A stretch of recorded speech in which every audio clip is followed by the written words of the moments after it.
নমস্কার। আজ আমি তোমাদের বাংলা ভাষা সাহিত্যের বাংলা ব্যাকরণের সমাস নিয়ে আলোচনা করব।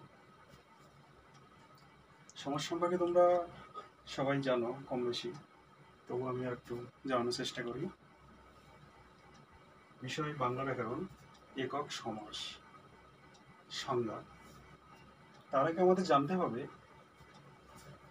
সমাসের প্রত্যয় বা সমাস কথার অর্থ কি। সমাস অর্থাৎ সমপূর্বক অস ধাতু যোগ ঘয় বা অপ্রত্যয়। তাহলে কি হলো? সমপূর্বক অস ধাতু যোগ ঘয় বা অপ্রত্যয়, যার অর্থ হলো সমাস। আর এই সমাসের অর্থ হলো সংক্ষিপ্ত রূপে প্রকাশ করা।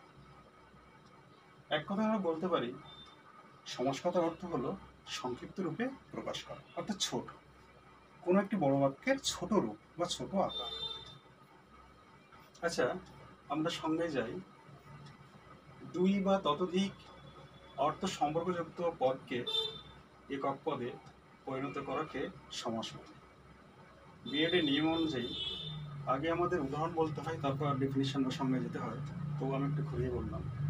কি হলো যে দুই বা ততোধিক অর্থ সম্পর্কযুক্ত, মানে দুটি পদে যার অর্থ থাকবে, এরকম অর্থ সম্পর্কযুক্ত পদকে আমরা যখন একক পদে পরিণত করব তখন সমাস হবে।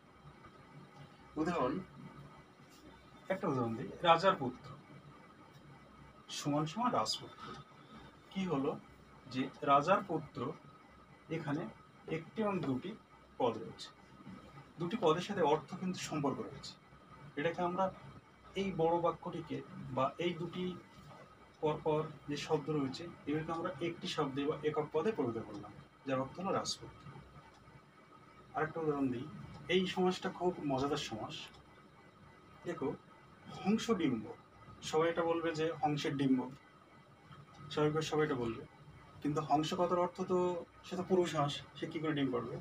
তাহলে এটাকে ভাবতে হবে যে হংস ডিম্ব, এটা আমরা লিখবো হংসের ডিম্ব, অর্থাৎ মেয়ে হাঁসের ডিম্ব, মেয়ে হাঁসের ডিম্ব। তাহলে এই যে হংসের ডিম্ব, দুটি পদ আছে, অর্থযুক্ত আছে, এটাকে আমরা একক পদে ঘুরিয়ে আনলে কি হচ্ছে? হংস ডিম্ব। তাহলে সমাস সম্পর্কে একটা ধারণা দেওয়া হলো, এরকমভাবে ভাঙলে বুঝতে পারবে। আচ্ছা, সমাসে তো অনেক অর্থ আছে, অনেক পরপর পদ রয়েছে, অনেক ভাঙার ব্যাপার রয়েছে। এরপর যেটাতে আমরা আসবো সমসমান পদ। সমসমান পদ কথার অর্থ কি? এখানে উদাহরণটা দেখলাম। রাজার পুত্র, বিনা পানিতে যার, গুরু ও শিষ্য। অর্থাৎ এই পদগুলোকে সমস্যা হয়ে গেছে, অর্থাৎ যে পদগুলোকে আমরা সমাস করতে যাব এগুলোকে সাজিয়ে লেখা হয়, সাজিয়ে লেখার আগের অবস্থা, অর্থাৎ সমাসের আগের অবস্থা। যেমন রাজার পুত্র সমান রাজপুত্র। তা আমরা সমসমান পদে কি করবো? যে পদগুলি সমস্যা হয়ে রয়েছে, অর্থাৎ যে পদগুলিকে আমরা সমাস করতে যাচ্ছি বা চলেছি, তাকে বলা হয় বা তাদেরকে বলা হয় সমসমান পদ। যেমন রাজার পুত্র, বিনা পানিতে যার, গুরু ও শিষ্য, এগুলো সমাস করা হয়। এগুলো অঙ্কের মতো, অঙ্ক দেওয়া রয়েছে, এরপর কি সলভ হবে, কি সলিউশন হবে, সেগুলো এখন নেই। এগুলো হলো সমসমান পদ। আচ্ছা, এবার আমরা যাই সমস্ত পদ। সমস্ত পদ মজার আরো বিষয় যে দেখো, সমস্ত মানে কি? একত্রিত, একসাথে হয়ে গেছে, কমপ্লিট হয়ে গেছে। যেমন রাজার পুত্র রাজপুত্র, এই সমস্ত পদে এটাই হবে যে জাস্ট অঙ্কের অ্যান্সারটা ঠিক তার মতন। যেমন রাজার পুত্র রাজপুত্র, যেটা হয়ে গেছে। বিনা পানি, এর আগে কি ছিল রূপ? বিনা পানিতে যার, ঠিক করা হয়ে গেছে, সমাস করা হয়ে গেলে বিনা পানি যেটা দাঁড়িয়ে যায়। গুরু শিষ্য কমপ্লিট হয়ে গেলে, সমাসটা যখন কমপ্লিট করবো তারপর যেটা দাঁড়াবে গুরু শিষ্য। তাহলে কি সমস্ত পদ কথার অর্থ হলো একক পদ। সমাস হয়ে গেলে যে পদ আমরা পাই বা অর্থযুক্ত যে রূপটি পাই সেটিকে বলা হয় সমস্ত। আচ্ছা, এবার আমরা চলে যাই ব্যাস বাক্য। ওকে, আচ্ছা, ব্যাস বাক্য। ব্যাস কথার অর্থ বিস্তৃতি বা ব্যাখ্যা বা ভাস। এবার এইখানটায় সমাস করতে গিয়ে সমসমান পদ যে বড় রূপ ধারণ করে, যে বড় আকার ধারণ করে, এই বড় আকারের যে মাধ্যম সেটা হচ্ছে ব্যাজবাক্য। তো আমরা উদাহরণে যাই।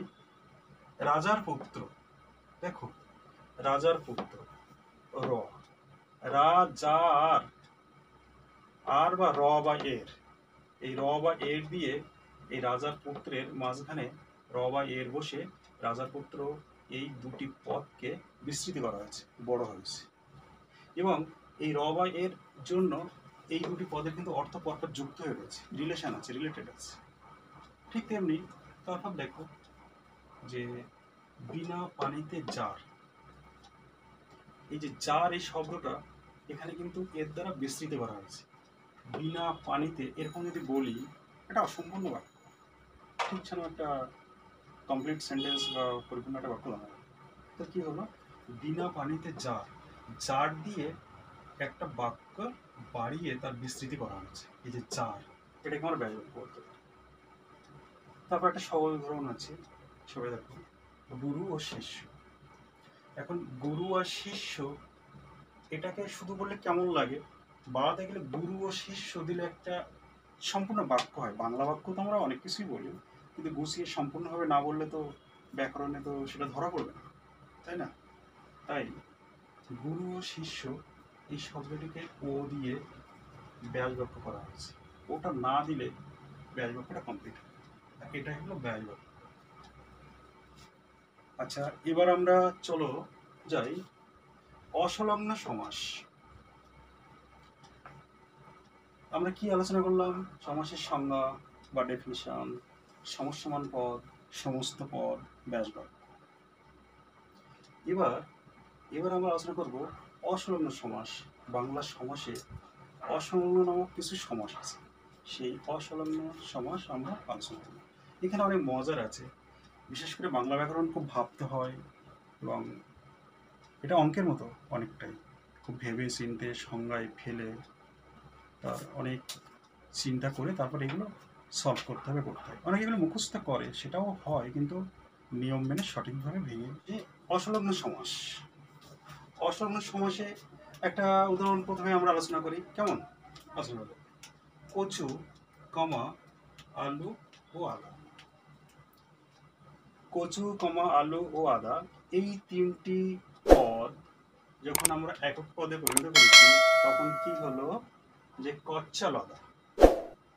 কচ্ছাল আদা এই কথাটা কেমন হলো, এর কোনো একটা অর্থ দাঁড়ায় না, অথচ সমাস করলে এটাই হয়। তাই এটাকে আমরা ঘুরিয়ে এইভাবে লিখতে পারি, কচু হাইপেন আলু হাইপেন আদা। তাহলে কি দাঁড়ালো? কচু, আলু, আদা, এটা একটা অর্থ। এটাকে বলা হচ্ছে অসংলগ্ন সমাস। এই সমাসটা একটু নিয়মের বাইরে গিয়ে হচ্ছে। তারপর কি হচ্ছে, যে পাখির আলয়। কেমন?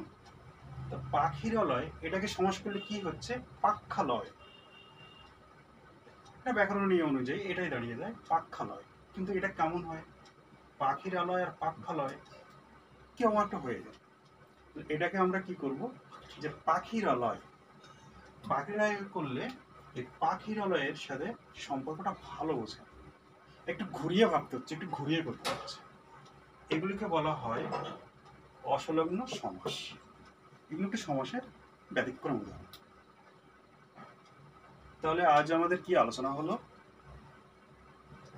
সমাস, সমাসের সংজ্ঞা, সমসমান পদ, সমস্ত পদ, ব্যাসবাক্য ও অসংলগ্ন সমাস।